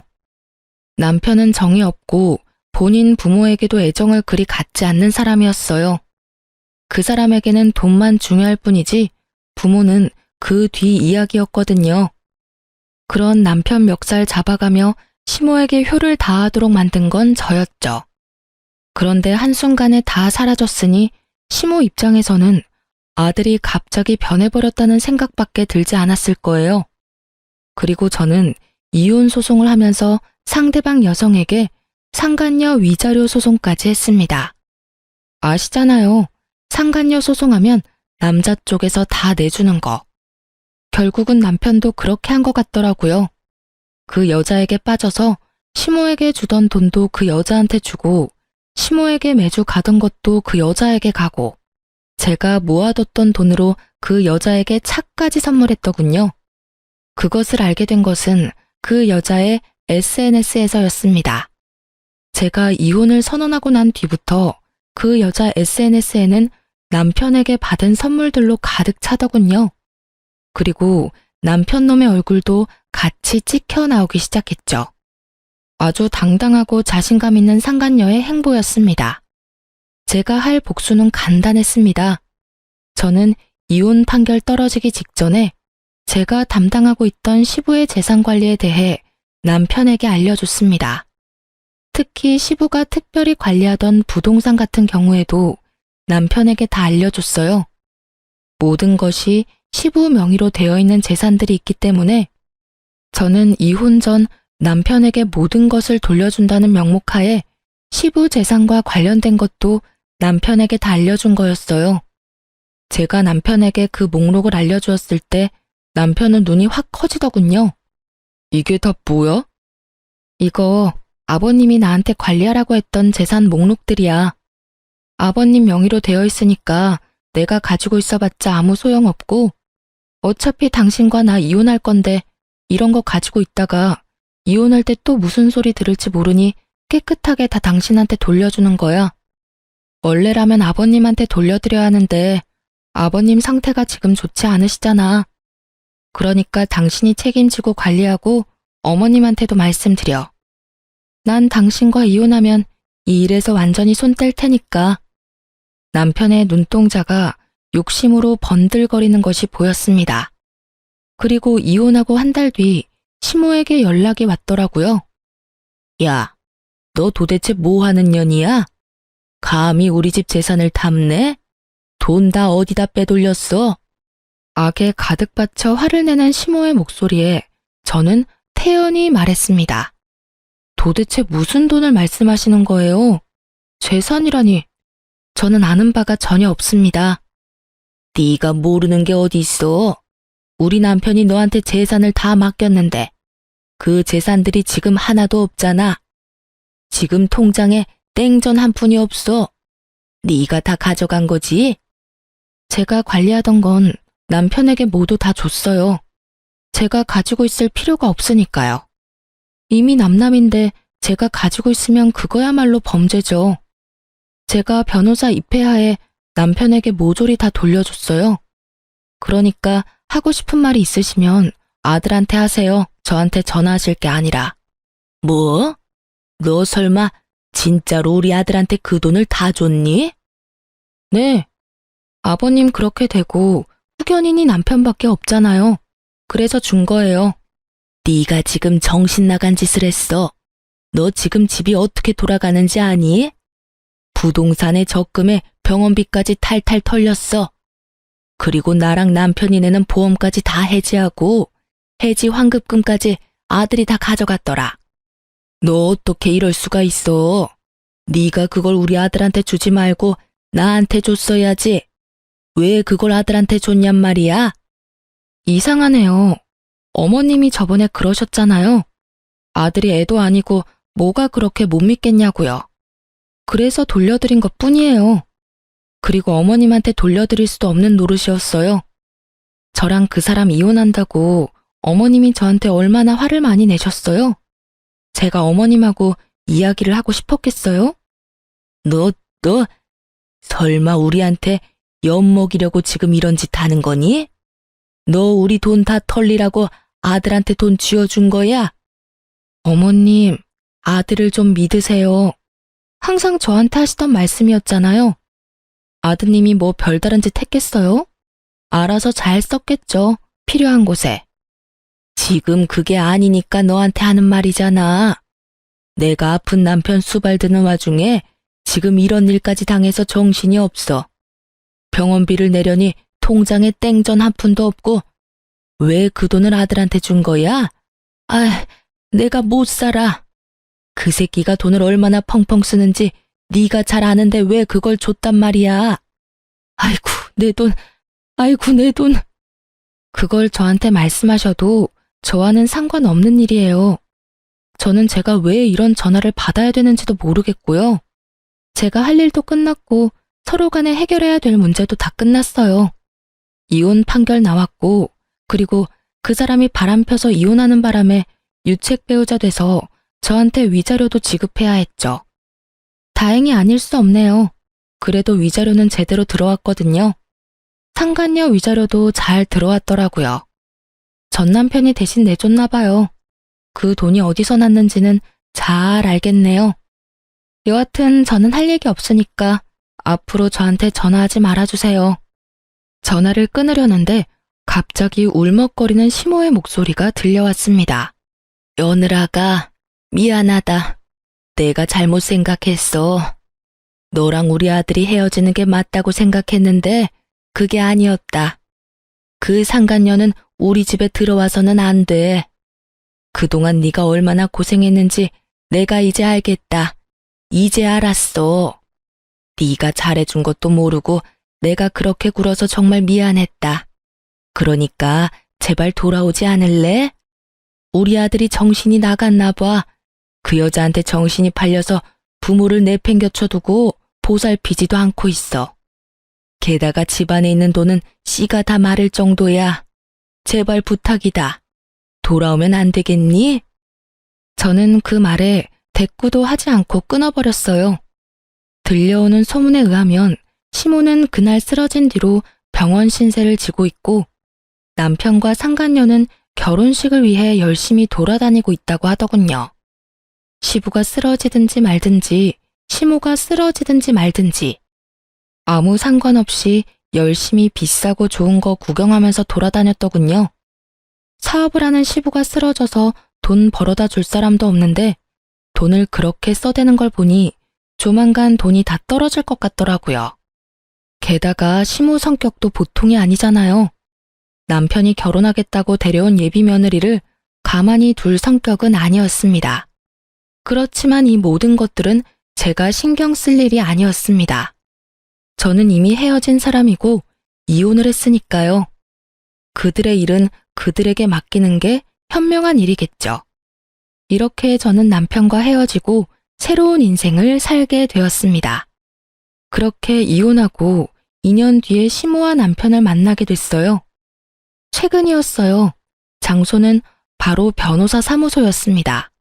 뜬금없는 장소에서 정말 우연히 마주친 저는 아무 말 없이 지나려고 했는데 시모가 제게 말을 걸어오더군요. 너도 이제 개인 회생하러 왔니? 아니면 파산? 내가 그렇게 너한테 울면서 매달렸는데도 너 정말 매정하게 우리 버리고 갔더라. 네가 아들이랑 이혼하는 바람에 집안이 풍비박산이 났어. 결혼했으면 끝까지 남편을 책임졌어야지.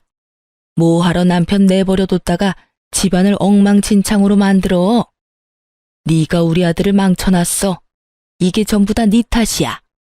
그래, 우리 이렇게 만들어 놓고 너는 편하게 살 줄 알았니? 너도 봐, 개인 회생하러 왔잖아. 2년이 지났는데도 여전하시더라고요. 미안하다고 했던 건 거짓말이었나 봅니다. 제가 뭘 잘못했어요? 말해보세요. 제가 잘못해서 이혼했나요? 저 사람이 다른 여자 만나면서 돈 쓰느라 이혼하게 된 건데 모두 제 탓이라고요? 제가 그렇게 할 이유가 전혀 없잖아요. 저는 아버님 재산을 불리려고 노력했으면 했지 이런 소리 들을 만큼 나쁜 짓 한 건 없어요. 내가 모를 줄 알았니? 우리 아들이 너한테 그렇게 돈을 많이 썼다며? 네가 그렇게 사치스러웠다는데 우리 집안 돈 네가 가져간 거 맞잖니? 돈 관리한다는 명목으로 네 재산 가져간 것도 너지? 시모가 하는 어이없는 말에 저는 전 남편 놈을 쳐다봤습니다. 전 남편 놈은 다른 곳을 쳐다보며 제 눈을 바라보지 않더군요. 자기 잘못을 끝까지 반성하기는커녕 제게 뒤집어 씌우는 걸 보며 저는 화가 났습니다.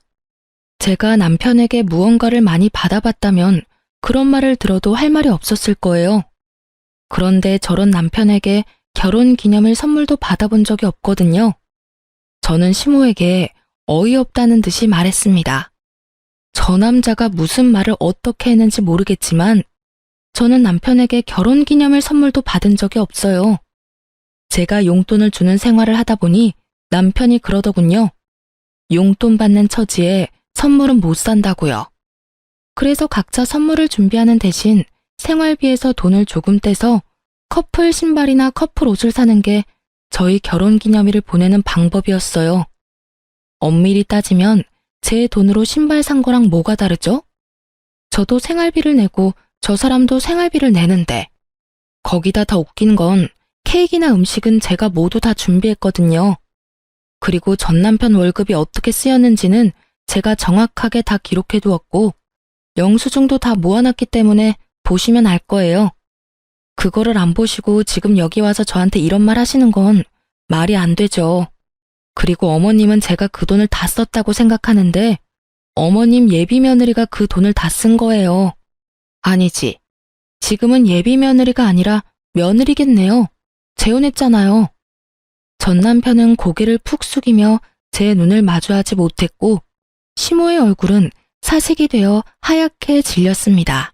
그걸 보니 상간녀와 남편이 잘 되지 않았다는 걸 짐작할 수 있었습니다.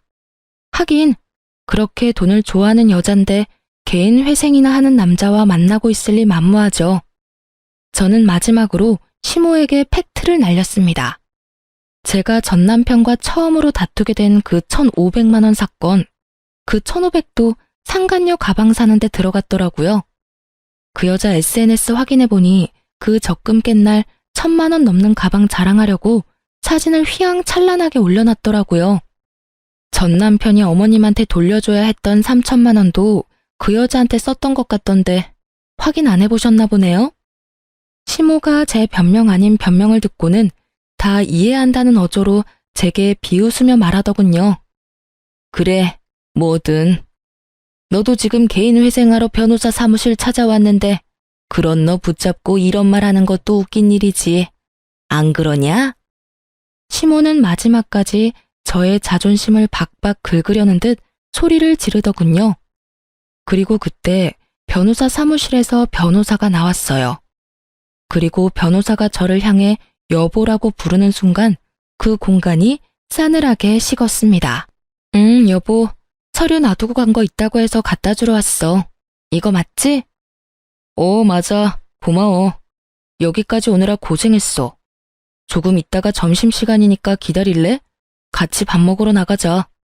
제게 잠시만 기다려달라고 하던 남편이 대기하던 한 사람을 데리고 변호사 사무실로 먼저 들어갔어요. 저는 시모를 보며 웃었습니다. 저는 개인회생 하러 온 게 아니고 재혼한 남편 서류를 주러 왔어요. 무슨 착각을 하셨는지 모르겠지만 저는 개인회생 파산과는 거리가 멀거든요. 알다시피 돈 관리는 철저하게 하니까요. 누구랑은 다르게요. 어쨌든 과거 이야기는 과거 이야기고 솔직히 말하면 저는 지금도 잘못 없다는 입장이에요. 여자한테 빠져서 저에게 이혼을 요구한 것도 남편이고 제가 시어머니에게 드리라고 했던 아버님의 재산을 다 탕진한 것도 남편이죠. 그리고 남편에게 그 어떤 선물도 받아본 적이 없는 것이 저예요. 무슨 탓이든 탓을 하고 싶으면 남편 상간녀한테 하세요. 얼마나 되는 돈을 탕진했든 그 여자가 다 가져간 거니까. 그렇게 말하고 뒤돌아 나가려던 제가 한마디 더 붙였어요. 아 참, 그리고 저희 남편 실력 좋거든요. 그러니까 상담 잘하고 가세요. 2년 만에 재산 탕진한 거 보니까 참 딱하기는 하네요. 하늘이 무너져도 솟아날 구멍은 있다니 이야기 잘하고 상담 잘 받고 가세요. 그렇게 이야기하고 조금 뒤 남편이 사무실에서 나오면서 제 손을 잡았습니다. 상담이 많이 밀려서 미안해. 식사는 뭘로 할래? 뱃속에 있는 우리 아이는 뭘 좋아할까? 아이가 좋아할 만한 것으로 먹을까? 지금 우리 아이는 한식이 너무 먹고 싶대. 우리 맛있는 한정식 먹으러 갈까? 그래, 우리 여왕님이랑 우리 공주님이 원하는 건 뭐든 들어줘야지. 다정다감한 남편 덕분에 의도치 않게 금술 좋은 부부 모습을 보여주었더니 절 쳐다보는 표정에 부러움과 시기가 가득하더군요. 게다가 전 남편과 사이에는 가지지 못했던 아이까지 가지고 있으니 시모의 얼굴에는 짜증이 한가득이었습니다. 그러나 부끄러워서였는지 얼굴이 뻘겋게 돼서는 나중에 다시 오겠다며 나가버리더군요. 도망가는 두 사람의 모습을 보니 참으로 웃겼습니다. 상간녀가 없는 걸 보니 두 사람은 이미 찢어진 것처럼 보였어요. 나중에 들어보니 전 남편이 개털된 걸 알고 상간녀가 애저녁에 손절했더군요. 결혼하겠다며 드레스며 예식장이며 다 돌아다녀 놓고는 원하는 걸 얻지 못하니 순식간에 헤어졌더라고요. 그렇지만 상간녀도 이번에는 그 일에 대한 대가를 확실히 받았더라고요. 제 말을 들었던 시모가 상간녀를 쫓아다니며 아들이 준 돈 다 내놓으라며 가는 곳곳마다 따라다니며 괴롭혔다고 하더라고요. 결국 버티다 못한 상간녀가 전 남편에게 받은 물건들 중에 몇 가지를 되돌려줬다고 하더군요. 하지만 이미 중고가 된 상품들이었고 다시 되파는 것도 손해를 보는 것이었기 때문에 잃어버린 돈만큼 돌려받지는 못했다고 해요. 전 남편과 시모는 남편 사무소 앞에서 한바탕 싸운 모양이었습니다. 남편 회사 직원이 나중에 이야기를 해주더군요.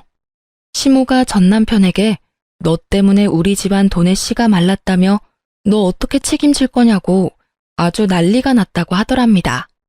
어디 가서 그런 여우 같은 여자한테 걸려가지고 잘 살고 있는 마누라를 내쫓아서 집을 상태로 만들었냐며 전 남편을 너덜너덜하게 만들었다고 하더군요. 그렇지만 전 남편도 참지만은 않았다고 해요. 이혼한다고 했을 때 좋아했던 건 엄마가 아니냐며 둘이서 또 그 앞에서 치고받고 싸우느라 한동안 통행에 방해가 됐을 정도라고 합니다. 그 이야기를 들으면서 둘 다 참 똑같은 사람이다 라는 생각을 했네요. 자기들이 뿌린 대로 거뒀을 뿐인데 둘 다 잘못했음에도 불구하고 서로 남탓만 하고 있으니까요. 저는 그런 사람들과 일찌감치 잘 헤어지고 새로운 남자와 잘 살고 있습니다. 재혼이라 좀 걱정스러웠지만 상대방도 재혼이라 조금은 덜 부담스러운 상황이었죠. 이제는 아이도 생기고 더 안정적이고 행복한 생활을 하고 있습니다. 솔직히 전 남편을 생각하면 아직도 짜증나고 부끄럽고 지워버리고 싶은 기억이라고 생각하고 있지만 그 일이 없었다면 제가 이렇게 빠져나올 일도 없었겠죠. 지금 저희 시댁 부모님들은 제게 항상 고마워하세요. 남편과 함께 시댁 친정 재산을 불려주려고 열심히 노력하고 있는 저에게 매번 고맙다며 감사 인사를 하시거든요. 그렇게 하지 않아도 된다고 했는데도 고마움을 표현해 주시는 부모님들을 보면 저도 더 열심히 도움이 되고 싶은 마음을 가지곤 합니다. 이런 게 바로 가는 정이 있으면 오는 정도 있다는 말이겠네요. 긴 글 읽어주셔서 감사합니다. 모두들 행복한 하루 되세요.